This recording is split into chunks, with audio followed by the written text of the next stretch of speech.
My first ever job was also my best ever job.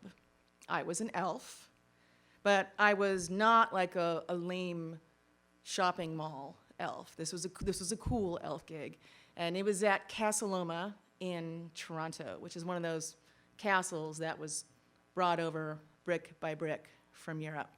And the elf gig there was you were like a free-range elf. You were just supposed to be wandering around the castle and entertaining people and doing whatever. And to audition for this job, you had to come up with an elf persona and an elf shtick in your own like elf costume. Mine was I had this little like mini skirt. I was a teenager. I was a hotcha elf. I had this mini skirt that was green felt and gold taffeta, gold lame and blue taffeta, leaves, and this little chainmail, gold chainmail shirt, and these elf boots that I made, which were great, were camel skin on the bottom with bells and looped up. And I would teach children how to write their names in Tolkien Elvish and do cartwheels and juggle.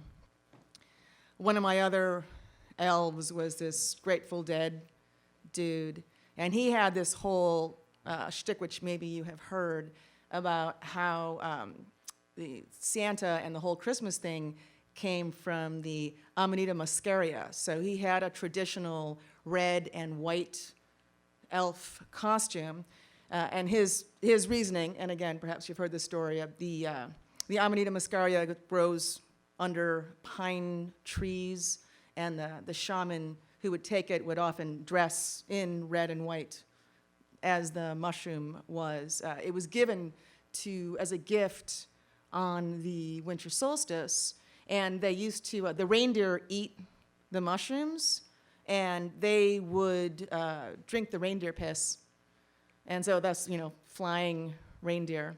And so then he was like, his thing was like, he would like play the guitar for the kids and like sing little songs. And in the place where they had all the snacks for the kids, he would make little signs that said magic reindeer juice, which he would leave up there. Our Santa was this guy named Chennai, which means grandfather in the Haida language. And Chennai spent a lot of the year living in what was then called the Queen Charlotte's, it has a different name now, with the Haida participating in their sacraments. And he was in a 40s swing band. And during Christmas, he would go and do Santa gigs because he had long white hair and a big white beard, and he was like a fat guy. At the time, I remember thinking, we're really getting away with something. Geez, if the management knew what freaks we were. In retrospect, I'm like, that they hired us all. Clearly they knew what freaks we were. They must have been freaks themselves. If any of you have children, like when you're growing up, you think you're like getting away with stuff. And now my friends' children, and I'm like, yeah, your parents know. They're just tracking it to make sure you're, sort of not going too far with it. The gig went from November to the end of December. And just before Christmas, Chennai said, okay, it's time for the little elves to come and sit in my lap and get their Christmas presents. So I sat on Chennai's lap, and Chennai gave me a chocolate. And it was not quite as big as a hockey puck, it was a little smaller. And I thought, well, that's very nice of him. And I was there in the lunchroom, and I had eaten a quarter of my chocolate, and I had sitting on the table, and Chennai came in and said, well, you're not eating that now, are you? And so there had been a little communication cross. I had not realized that this was a mushroom chocolate that Chennai had given me as I was sitting there on his lap, ho, ho, ho.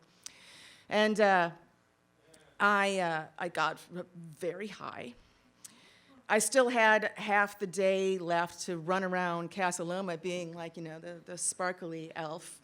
And so I ended up spending a lot of the day outside. I mean, keep in mind, this is Toronto in the end of December. It was very snowy and very cold. And I'm in this little mini skirt with these little, felt boots. But I was a wood elf, so I would like go and like hide in bushes, and there's a lot of windows, and then I would like run by the windows and wave at the kids, and go hide in some more bushes, and kind of jump out at the tourists, and then go hide, occasionally come in and get warm and escape again. I think this story probably should end in some way of like the great revelation of gift giving or frostbite, or but it really doesn't. It really ends in something that I'm guessing a lot of us have done, which is manage to get through a day of work when you're really way too high. It is a game I like playing now, though, when I'm at places and I'm watching people working, which is like, are they way too high? So now you all know, and you can play my mushroom elf game. Thank you.